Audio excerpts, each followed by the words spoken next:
I always talk about how important patience is when you're learning a language, because it's really, really hard and it takes a really, really long time.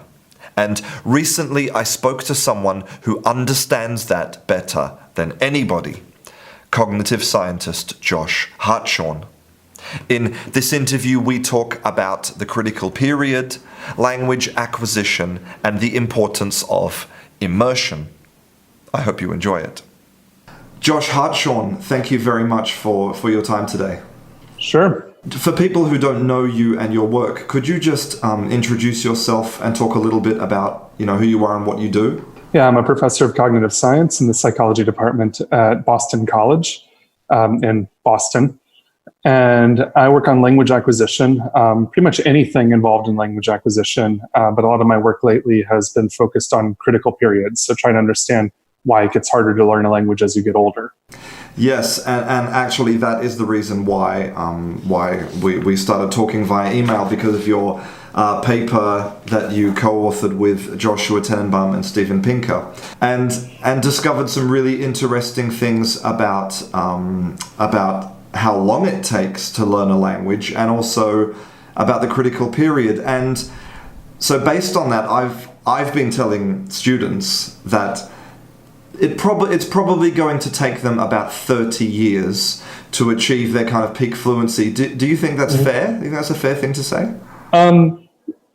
Yes, but I should point out that the rate of returns goes down pretty quickly, right? So you learn the most in the first year, second most in the second year, and so on. And so how much you're learning in the last 10 years, I mean, it's measurable.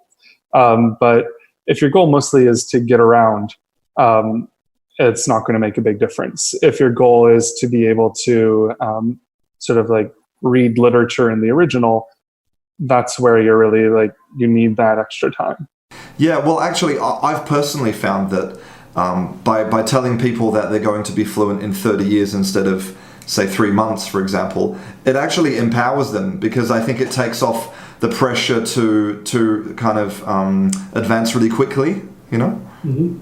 So, and this leads me on to another question, because I have another chart here from some of your other work, which shows kind of where the peak performance is for different tasks depending on your age. And so, for example, when you're in your peak of about 50 or 60 years, 60 years old, that's when your peak is about describing what words mean, about general knowledge and things like that, which makes sense to me, right? But pretty much all of the other measures, by the time you're 30, your brain is basically in decline. Is that right? So I think that it's more complicated than that, right? So what you're able to do right now is going to be a function of a bunch of different things: how much practice you've gotten, and some, I don't even know what to call them, but let's call them like latent abilities, right? So I mean, it's also true that for sort of like physical fitness, sort of all else equal, people peak fairly early, right? So in the late teens, early 20s. But in many sports, people don't hit their peak until their 30s. And what's going on there is not that they're, quite as fast as they were when they were younger, but that they've had more time to practice. And so part of what we're going to see for like different cognitive abilities peaking at different times, one of the things that's going to matter there is how much they're dependent on practice. And obviously older people have a built-in advantage in terms of practice. I'm kind of wondering though, because so much of language learning seems to be things like working memory and other similar kind of brain functions.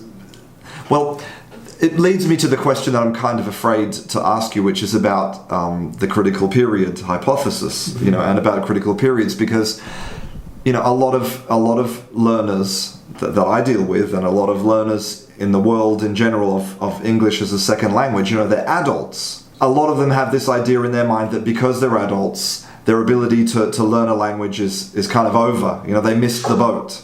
So could you just talk a little bit about what we know, what science knows about the critical period? Yeah, so we don't know very much. what we found in my own work is looking at really just learning grammar and just people learning English. So it's possible it doesn't generalize to other aspects of language or to other languages. But from that, it looks like the ability to learn starts to decline pretty rapidly at around 17 to 18 years old. And this is something we've now replicated, again, in English. So I'm pretty confident in those data. That probably explains why older people don't generally reach the same level of proficiency that someone who started young does. That's the bad news. But I think there's other news as well, right? Which is that the amount of time you spend learning dwarfs the effect of age, right? So I would, if you're going to spend a lot of time learning the language, you're better off than someone much younger who just spent like a month or two. Similarly, context matters a lot. So something else that's in that paper is something that we had known but not had really good, quantitative data on, which is that learning in an immersion environment also is a much bigger effect than the age at which you start learning. So yes, so if you want to be as good as someone who started when they were an infant, you should start as an infant and wait 30 years. But if your goal is to be, good enough to communicate and do the things that you want to do, and an occasional grammatical disfluency is okay with you, what I would do is study for a long time and try to do it as much as possible in an immersion environment, which means being in places where people actually speak the language, right? So it's one thing to, do some flashcards every day. It's something else entirely to try to navigate life in that language. Yeah, I've seen some research that suggests that simulated immersion, so basically not living in the country, but watching television programs and listening to podcasts, and that probably has the same effect as what most people consider immersion, as in moving to the country. Would you agree with that? Do you? So I don't think there's anything magical about being in a country where people speak the language. I think the immersion is really just about how much time do you spend using the language.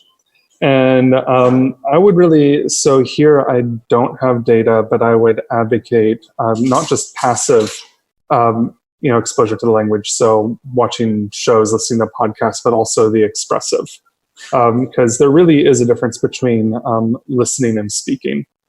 So you can have people who are actually can understand quite a lot, but can't formulate their own sentences. Yes, this is a really interesting phenomenon. People who have so much passive language, like maybe they've lived in England for 20 years, but they just can't. Mm-hmm. So what more would you add about that phenomenon? What I would say is that is also something that requires practice. So one of the things that, again, we're still really at the sort of beginning of understanding development in general. I mean, the study of the mind's not that old. A long time ago, we thought, so let me back up a little bit. There's a ton of things that adults can do that babies can't.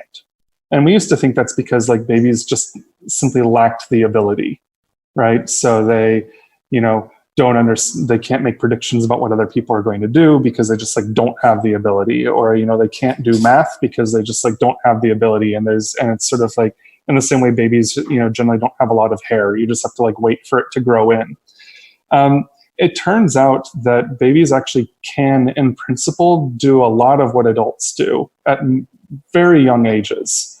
They just don't. And a lot of what seems to be going on there is practice. So, because doing something just as simple as planning a motor movement, so wanting to have remote control here and you want to be able to grasp it, there's actually a lot that goes on in there, getting your hand in the right position, rotating it the right direction, moving it the right direction. There's obviously eye-hand coordination. And the calculations for that are enormously complex. This is why when people build robots, there's wonderful videos of some of our best robots right now that are grasping things. You'll see them go, and that's speeded up 10,000 times. Actually, it's enormous amount of calculation, and it's not because robots are dumb. It's because it is actually just that hard. And this is something that our brains have to learn to do much more rapidly. And one possibility of what's going on is basically that we've cached a lot of information, so we're not, calculating on the fly all of those motions. We have a few set sort of like pieces that we can put together. And a lot of what's going on in learning is learning those pieces. So bring that back to language.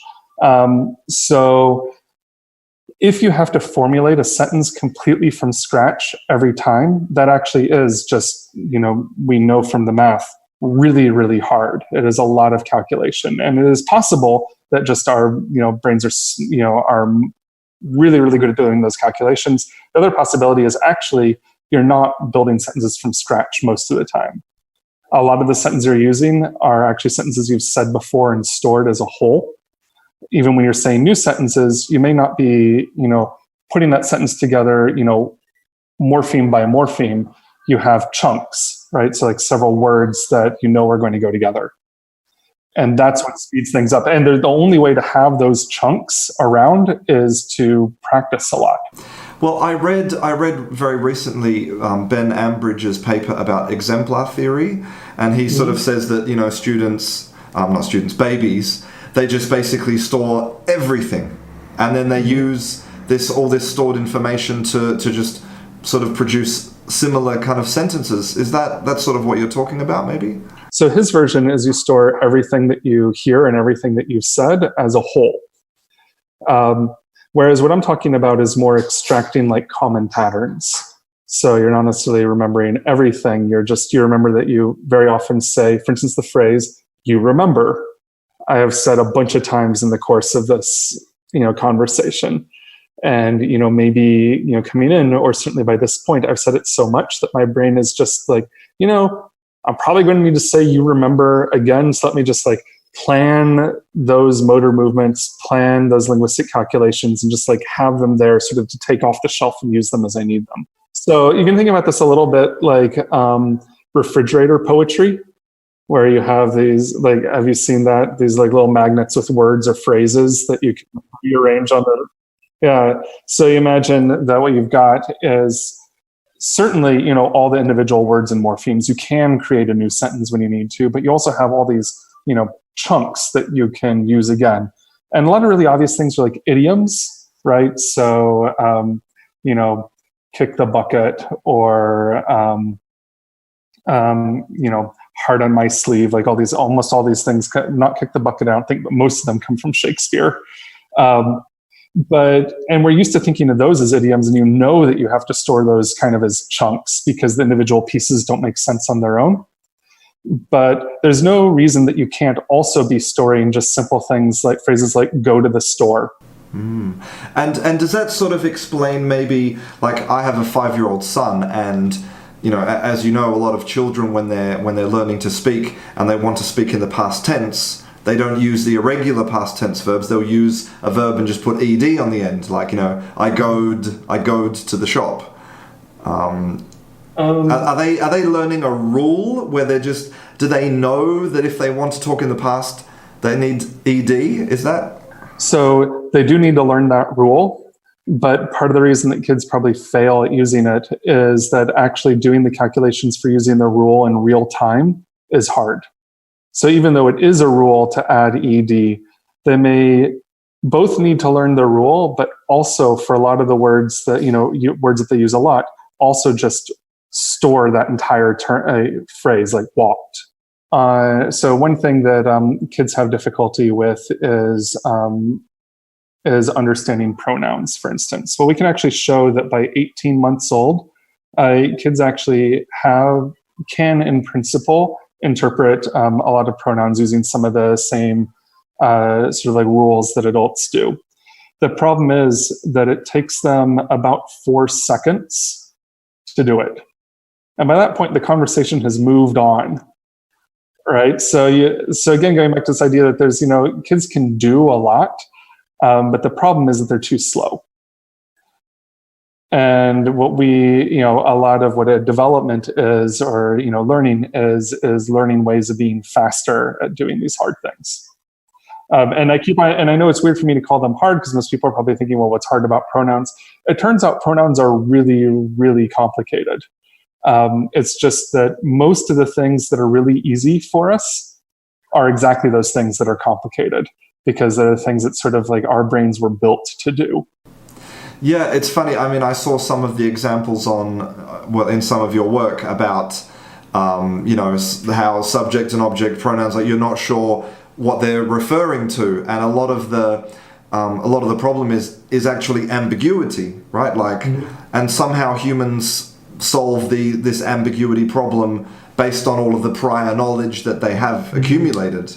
But children don't have this prior knowledge, right? So they don't have the prior knowledge, and also, again, just I'm going to keep on going back to the same thing, which is that the computation is actually hard.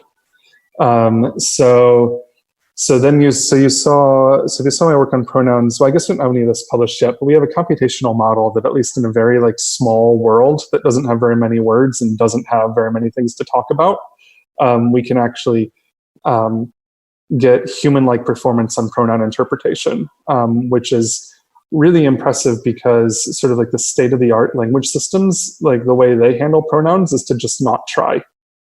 It's actually just that hard. The problem is that to actually run our model takes a long time. And this is in a very small world that has, again, like a dozen words and really just two people playing tug of war. That's like all that happens in this like little model world. And if we wanted to scale that up, we actually, like right now, again, we have all this proof of concept. We think that probably our model could explain human pronoun interpretation in general, but we couldn't get it to run in any sort of realistic situation. And it's not a matter of the computers not being fast enough. We're in one of these situations where it's like there are more calculations required than there are atoms in the universe. You're not going to build a computer large enough. And what this means is that, if our model is right, then what's going on is the brain has sort of very clever tricks to basically not do these computations, but estimate them very, very rapidly. And this is where a lot of the work in sort of computational modeling and artificial intelligence is these days, trying to figure out what those tricks are. And one of those tricks that we know works quite well is something called dynamic programming, which is a fancy way of saying remembering stuff, like memorizing chunks. Wow, memorizing chunks. It's funny because I think on Wednesday, so 2 days ago, I was speaking to Peter Gardenfors from Lund, and he wrote the book The Geometry of Meaning, about semantic spaces, and he said that's what work he's doing right now. He's trying to teach robots how to learn pronouns. And it's so weird that such a simple, inconsequential thing is people are devoting their lives to solving this problem. Some folks have been arguing that pronoun interpretation is like the new Turing test. So are you familiar with the Turing test? Yes, to see if a simulation is a human or a computer, right? Well, the basic idea was like, Turing's original question was, how would you know if we had an intelligent computer? And his answer was basically along the lines, well, how do you know anyone is intelligent? Basically by the fact that they act intelligent. And so let's find something that seems really hard to do. And if the machine can do that as well as a human can, then we have as much evidence that they are intelligent as we have for any human. But when he said hard, he already had the notion that like this sort of like social activities are probably particularly hard, which they are. I mean, this is why self-driving cars still don't work. It's not sort of the physics. It's they can't figure out what other people are going to do. And so, for instance, one thing that they may have solved by now, but has been an old problem, is crossing the street at a crosswalk always involves a certain amount of negotiation between a car and pedestrian, right?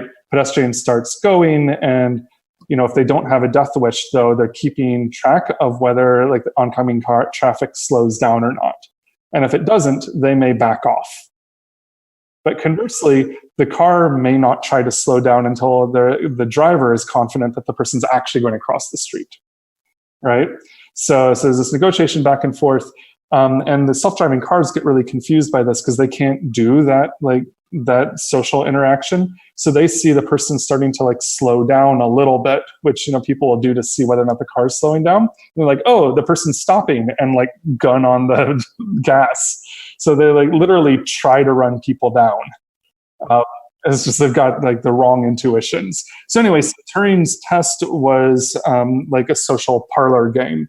So in the original version, apparently this was a popular game in Georgian England, which was trying to guess whether the person you were talking with was male or female. So the original version of it was like, if the robot is as good at playing this game, trying to trick you into thinking it's male or female as a person is, then it's a person. And this, morphed into the, is it a robot or not? So there are like problems with this test, though. The main one is scoring, right? So it's actually a very hard game to score. It's hard to know when you're making, incremental progress. Like, okay, is our like machine doing better than the last one? And it's pretty unconstrained. And actually, the way that people have gamed the system a little bit is by having chatbots that have flights of fancy. So they'll just like change conversation topics, and the conversation topics are usually just sort of like jokey, rather than doing any like real conversation. So anyway, pronouns are different. Like pronouns have a definite interpretation. We can have a whole bunch of sentences where people that have pronouns, where people have strong intuitions about what the pronoun refers to. And now we can ask a robot, who does this pronoun refer to? And we can actually grade it on each sentence, which is super helpful in terms of, actually being able to get that incremental progress and know when you're making progress.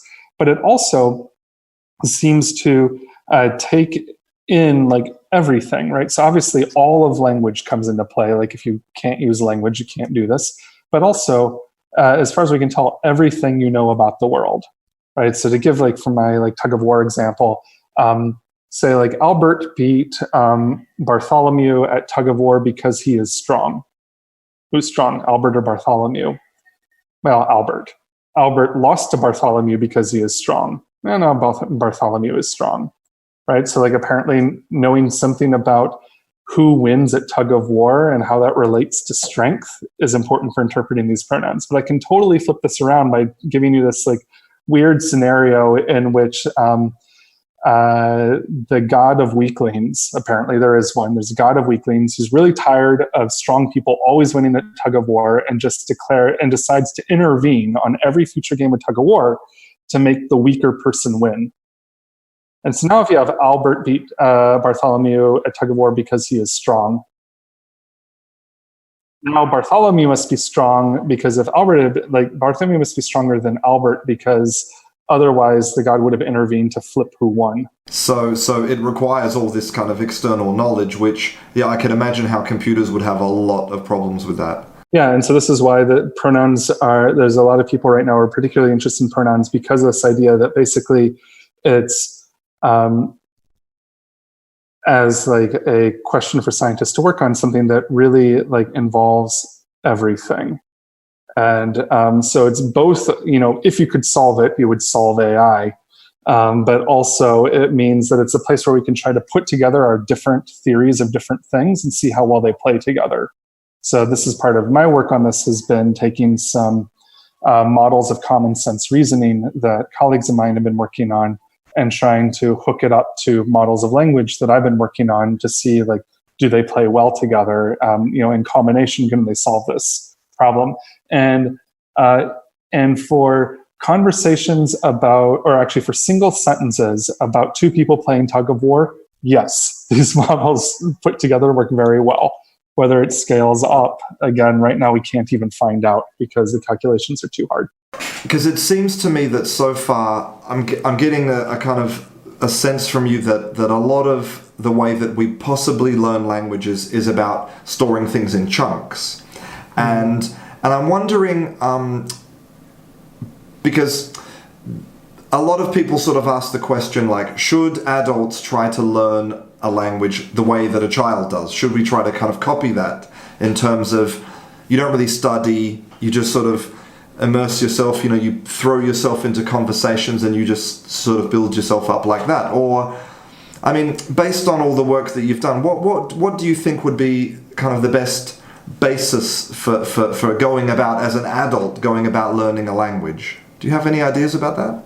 I think like the only way we're going to know if that actually works is to actually like put some adults in that situation, which like nobody volunteers for, right? What you would really want to test this is take somebody and drop them in a village in the Amazon, where they're definitely not going to have any contact with anyone who speaks their native language, and just see what happens. So I'm saying is that I don't know. I think are the basic arguments on the different sides. One is the best language learners we know are small children, and that's the way they do it.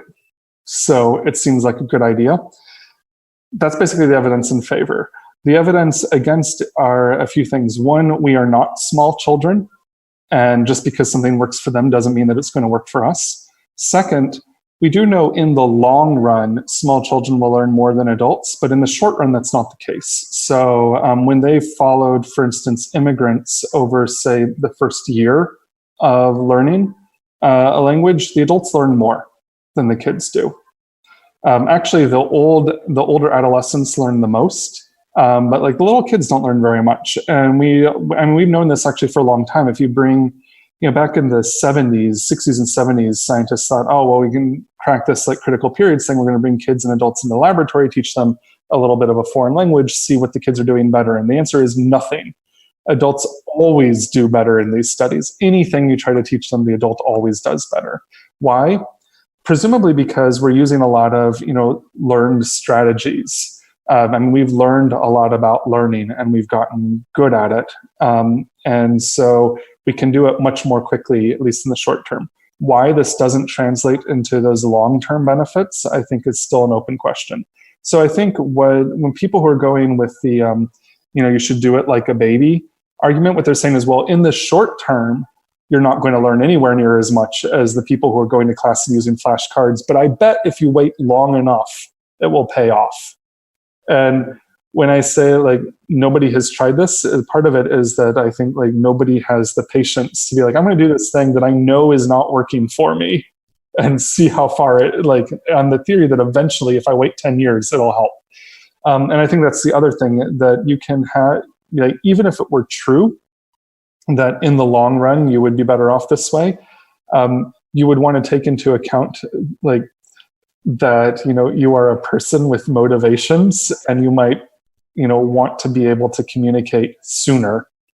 And so realistically, flashcards is probably a better option. Is it possible that the explanation for the critical period is nothing to do with kind of physiology in the brain? It's just simply that children just spend the first 18 years in education, and they have more maybe like social pressure and other kinds of extrinsic motivation to learn. And when you become an adult, you're probably not in education, you're busy, you're working, things like that. I mean, is it possible that that's the explanation? I think we know that plays a role. And I think that we know other things are related to that play a role, which is children have a lot less choice in what language they're going to use. As an adult, even as an expat, you can still just choose to hang out with the other expats, right? And if you find like learning the new language just like too frustrating, you might actually just move back home. And children don't have that option, and so they're going to be forced into doing that practice all the time. And so if I were to advocate something, it would be putting yourself in those situations where you're forced to use the language and don't have the option of dropping back on your native language, which is easier. And so you're going to want to do it. It's kind of like nobody goes to the gym because that's easier than sitting on the couch, right? Something that you have to force yourself to do because there's something that you want. So I think your argument about, children are just spending a lot of time learning anyway, and so, they're going to be, more motivated or just have the time to learn. I think that argument actually interestingly cuts two ways. So there's some neat computational work arguing that there should be a critical period for language and it should be early in life. And the basic argument goes like this, which is that whenever you're optimizing for one thing, you're not optimizing for something else, right? So, if you were trying to turn yourself into, the best soccer player in the world, you would not necessarily also be the best computer programmer in the world, right? You just like, if only so much time, you can only do one thing. Or whenever you're picking and staying in the same sports, the best soccer player is not going to be the best swimmer. It's just like, it actually requires different muscles, and they may actually be in competition with each other. So, optimizing for something always means being worse at something else.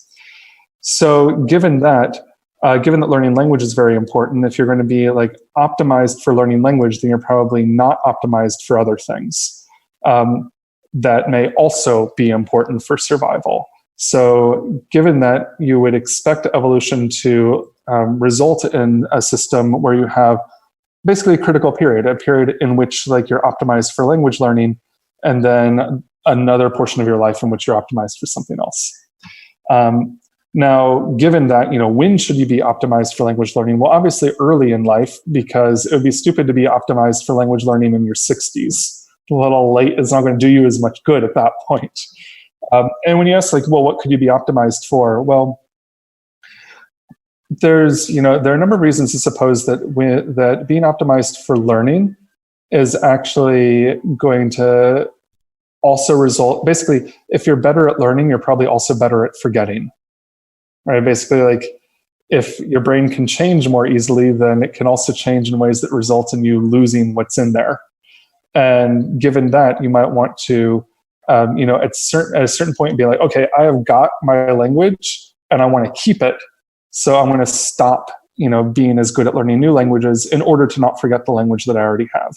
Now, there's obviously some costs on that, which is if you then decide, later in life that you need to learn a new language, that's not as good as if you had been, optimized for language learning the whole time. But then you also would have run this risk. Well, like maybe while learning the new language, you just forget your old one, which may also not be great. And in general, most people don't have, or people generally have less of a need of learning new languages the older that they get. Because I know that, you spend your life kind of in the trenches with the science of language and a lot of kind of, maybe you could say more abstract, a more abstract kind of angle on language. But why are you interested in language acquisition? I mean, why do you think that people should learn languages? Well, for me, I just always wanted to. So this is what I would do in my spare time anyway. Or rather, I've been interested in languages, and part of being interested in languages is also being interested in learning them. Why people should in general, I answer it this way. There's a lot of discussion of like the bilingual executive, like the bilingual baby advantage, hypothesis that bilingual babies have, better executive function, that adults, older adults who are bilingual are, less susceptible to dementia. And these are given as, possible reasons for, why people should be bilingual. The data on that aren't that clear. And in any case, I think there's no way those reasons are going to be anywhere as good as someone who knows two languages knows two languages. There's a lot you can do with that second language. I kind of feel like that should be reason enough.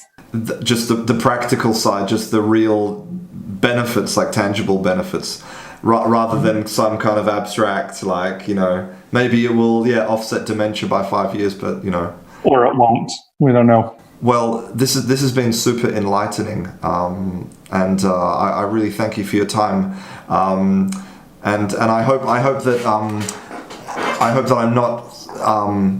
I'm not paraphrasing you too broadly by saying that perhaps the secret to learning a language that you've sort of discovered by looking at babies is just a lot of practice. Yeah, nothing's going to beat that. Josh Hartshorne, thank you very much for your time. Sure, of course.